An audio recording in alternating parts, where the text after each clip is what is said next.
विषय सामान्य विज्ञान इयत्ता 8वी धडा पहिला सजीवसृष्टी व सूक्ष्मजीवांचे वर्गीकरण प्रस्तावना मुलांनो सजीव कशाला म्हणतात बाई जे हालचाल करतात ज्यांना अन्न पाणी हवा यांची गरज असते त्यांना आपण सजीव असे म्हणतो अगदी बरोबर या सजीवांमध्ये मानव वृक्ष प्राणी सूक्ष्मजीव यांचा समावेश होतो निसर्गामध्ये विविध प्रकारचे सजीव व सूक्ष्मजीव आढळून येतात त्यांचा आकार रंग गुणवैशिष्ट्ये ही वेगवेगळी असतात सर्व सजीवांमध्ये काही जीवनक्रिया सतत सुरू असतात सजीवांना जीवन जगण्यासाठी पोषण आवश्यक असते त्यांची वाढ होते श्वसन अभिसरण उत्सर्जन हालचाल अशा विविध क्रिया त्यांच्या शरीरात चालू असतात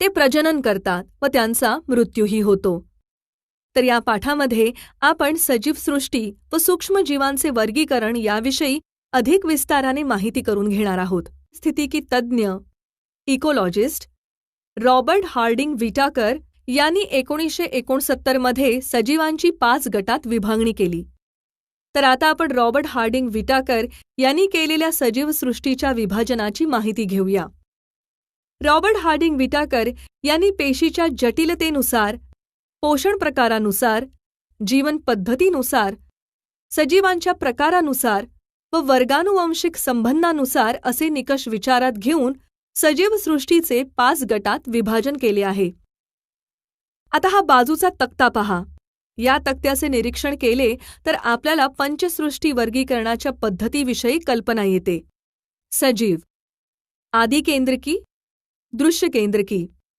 आदिकेंद्रकी एकपेशीय दृश्यकेंद्रकी एकपेशीय बहुपेशीय एकपेशीय सृष्टी 1 मोनेरा एकपेशीय सृष्टी 2 प्रोटिस्टा बहुपेशीय सृष्टी 3 कवके पेशीभित्तिका असणारे पण प्रकाश संश्लेषण करू न शकणारे सृष्टी 4 वनस्पती पेशीभित्तिका असणारे व प्रकाश संश्लेषण करू शकणारे सृष्टी 5 प्राणी पेशीभित्तिका नसणारे तर मुलांनो आता आपण सर्वप्रथम विटाकर यांनी विचारात घेतलेल्या निकषांविषयी माहिती पाहूया 1. पेशीची जटिलता कॉम्प्लेक्सिटी ऑफ सेल स्ट्रक्चर आदिकेंद्रकी दृश्यकेंद्रकी पेशी हे सर्व सजीवांचे संरचनात्मक कार्यात्मक आणि जैविक एकक आहे पेशी हे जीवनाचे सर्वात लहान एकक आहे हे विविध पदार्थांचे संघटित रूप आहे त्यांच्यामध्ये ज्या क्रिया घडतात त्यालाच आपण जीवन असे म्हणतो म्हणून सजीवांच्या वर्गीकरणासाठी पेशीच्या जटिलतेचा अभ्यास करणे खूप आवश्यक आहे या पेशीच्या जटिलतेच्या अभ्यासासाठी रॉबर्ट विटाकर यांनी आदिकेंद्रकी व दृश्यकेंद्रकी असे वर्गीकरण केले आहे आदिकेंद्रकी पेशीत फक्त प्रदव्य पटल पेशीद्रव्य व केंद्रकद्रव्य एवढेच घटक आढळतात तर दृश्यकेंद्रकी पेशीपटलांच्या साहाय्याने बनलेल्या विविध अंगकांच्या अंतर्भावाने तयार झालेल्या असतात या वनस्पती व प्राणी पेशीत आढळतात यात पेशीभित्तिका पेशीपटल केंद्रक असते 2. सजीवांचा प्रकार जटिलता complexity of organisms Robert Whittaker यांनी वर्गीकरणासाठी एकपेशीय किंवा बहुपेशीय या निकषाचा विचार केला आहे पेशी एकपेशीय बहुपेशीय एकपेशीय ज्या सजीवांमध्ये पेशीची संख्या एकच असते ते एकपेशीय सजीव होत उदाहरणार्थ अमिबा बहुपेशीय ज्या सजीवांमध्ये पेशीची संख्या एकापेक्षा अधिक असते त्यांना बहुपेशीय सजीव म्हणतात उदाहरणार्थ हत्ती मानव अशा प्रकारे विटाकर यांनी एकपेशीय व बहुपेशीय हा निकष वर्गीकरणासाठी वापरला आहे 3. पोषणाचा प्रकार मोड ऑफ न्यूट्रिशन विटाकर यांनी वर्गीकरणासाठी पोषणाच्या प्रकारांचाही विचार केला आहे वनस्पती प्रकाश संश्लेषण स्वयंपोषी उदाहरणार्थ वटवृक्ष कडुलिंब इत्यादी कवके परपोषी मृतावशेषातून अन्नशोषण उदाहरणार्थ बुरशी प्राणी परपोषी भक्षण. उदाहरणार्थ वाघ, सिंह, माणूस. मोनेरा या सृष्टीत सर्व प्रकारचे जीवाणू व नीलहरित शैवाल यांचा समावेश होतो. आता ही बाजूची आकृती पहा. यात दिसणारे विविध सजीव हे मोनेरा सृष्टीत मोडतात. आता आपण मोनेरा सृष्टीतील सजीवांची लक्षणे पाहूया. मोनेरा सृष्टीची लक्षणे. 1. मोनेरा सृष्टीतील सर्व सजीव हे एकपेशीय असतात. 2. या सृष्टीतील सजीव हे स्वयंपोषी म्हणजेच स्वतःचे अन्न स्वतः तयार करणारे किंवा परपोषी म्हणजे दुसऱ्यावर अन्नासाठी विसंबून असणारे असतात. 3. हे सजीव आदिकेंद्रकी असतात व यांना पटलबद्ध केंद्रक किंवा पेशी अंगके नसतात. सृष्टी 2.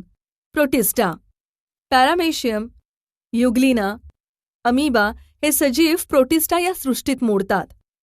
म्हणजेच त्यांचा प्रोटिस्टा या सृष्टीत समावेश होतो. आता या सृष्टीतील सजीवांची लक्षणे कोणती असतात? लक्षणे. 1. प्रोटिस्टा या सजीव सृष्टीतील सजीव हे एकपेशीय असतात. या पेशींमध्ये पटलबद्ध केंद्रक असते. 2. या सृष्टीतील सजीवांना प्रचलनासाठी म्हणजेच स्वतःच्या वेगवेगळ्या जीवनक्रिया पूर्ण करण्यासाठी छद्मपाद किंवा रोमके किंवा कशाभिका असतात. 3. या सृष्टीतील सजीव हे स्वयंपोषी व परपोषी असतात. 4. बहुत करून ते पाण्यात राहतात. 5. ते दृश्यकेंद्रकी असतात. स्वयंपोषी सजीव म्हणजे युग्लिना व वॉल्वॉक्स पेशीमध्ये हरितलवके असतात. आणि परपोषी सजीव म्हणजे अमीबा, पॅरामेशियम, प्लास्मोडियम इत्यादी सजीव. ही झाली प्रोटिस्टा सृष्टीची लक्षणे. सृष्टी 3. कवके, फंगी. लक्षणे. 1. कवक या सृष्टीत परपोषी, असंश्लेषी व दृश्यकेंद्रकी सजीवांचा समावेश होतो. जास्तीत जास्त कवके ही मृतोपजीवी असतात व ती कुजलेल्या कार्बनी पदार्थांवर आपले जीवन जगत असतात. 3. कवकांची पेशीभित्तिका ही कायटिन या जटिल शर्करेपासून बनलेली असते. 4. काही कवके ही तंतूसारखी असतात. त्यातील पेशी द्रव्यात असंख्य केंद्रके असतात. 5. कवकांमध्ये हरितलवक नसते म्हणून हे स्वतःचे अन्न स्वतः तयार करू शकत नाहीत. उदाहरणार्थ कवक, किण्व म्हणजे बेकस यीस्ट बुरशी, ॲस्परजिलस, मक्याच्या कणसावरील बुरशी, पेनिसिलियम, भूछत्रे, मशरूम इत्यादी. सूक्ष्मजीवांचे वर्गीकरण. सूक्ष्मजीव. आदिकेंद्रकी, दृश्यकेंद्रकी. आदिकेंद्रकी जीवाणू, दृश्यकेंद्रकी आदिजीव, कवके, शैवाले. या तक्त्यावरून आपल्याला सजीवांचा अभ्यास करणे अगदी सोपे जाते. तर आता आपण सूक्ष्मजीवांचे वर्गीकरण अधिक विस्ताराने पाहूया. जीवाणू, बॅक्टेरिया. मुलांनो, जीवाणू हे मोनेरा सृष्टीतील आदिकेंद्रकी सूक्ष्मजीव असतात. त्यामध्ये हरितलवके नसतात म्हणून ते सेंद्रिय द्रव्यातून अन्न मिळवतात. जीवाणू हे एकपेशीय सूक्ष्म सजीव असतात व ते माती, हवा, पाणी या सर्व माध्यमात आढळतात. आदिजीव, प्रोटोझोआ. मुलांनो, आता आपण आदिजीवाविषयी माहिती घेऊ. आदिजीव हे एकपेशीय सूक्ष्मजीव असतात. ते प्रोटिस्टा सृष्टीतील एकपेशीय परंतु दृश्यकेंद्रकी पेशी असणारे सजीव असतात. आदिजीवाचे शरीर हे एकाच पेशीने बनलेले असते व हे जलचर असतात. उदाहरणार्थ अमीबा. आदिजीवांचा आकार जवळपास 200 मायक्रोमीटर इतका असतो. आदिजीव हे माती, गोडे पाणी व समुद्रात आढळून येतात. तर काही आदिजीव हे इतर सजीवांच्या शरीरात राहतात. कवके, फंगी. मुलांनो, आता आपण कवकांची माहिती करून घेऊया. कवक हे मृतोपजीवी किंवा शवोपजीवी एकपेशीय सजीव असतात. तसेच ते परपोषी, असंश्लेषी व दृश्यकेंद्रकी असतात. यांचा आकार सुमारे 10 मायक्रोमीटर ते 100 मायक्रोमीटर इतका असतो. कवक हे कुजणारे पदार्थ, वनस्पती, प्राणी यांचे शरीर, कार्बनी पदार्थ यामध्ये आढळतात. शैवाल, ॲल्जी. मुलांनो, शैवाल हे आकाराने सुमारे 10 मायक्रोमीटर ते 100 मायक्रोमीटर इतके असतात. शैवाल पाण्यात वाढते. हे दृश्यकेंद्रकी, एकपेशीय, स्वयंपोषी सजीव असतात. शैवाल हे पेशीतील हरितलवकाच्या सहाय्याने प्रकाश संश्लेषण करतात.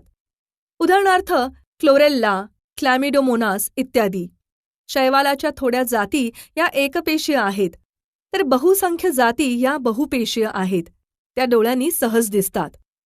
विषाणू, व्हायरस. विषाणूंचा आकार जवळपास 10 नॅनोमीटर ते 100 नॅनोमीटर इतका असतो. विषाणूंना सजीव मानले जात नाही. ते सजीव व निर्जीवांच्या सीमारेषेत आहेत असे मानले जाते. त्यामुळे सूक्ष्मजीवशास्त्रात म्हणजेच मायक्रोबायोलॉजीमध्ये विषाणूंचा अभ्यास केला जातो. विषाणू हे अतिशय सूक्ष्म असतात व ते जीवाणूंच्या 10 ते 100 पट इतके लहान असतात. ते डोळ्याने सहज दिसू शकत नाहीत. त्यासाठी इलेक्ट्रॉन सूक्ष्मदर्शीचा वापर करावा लागतो.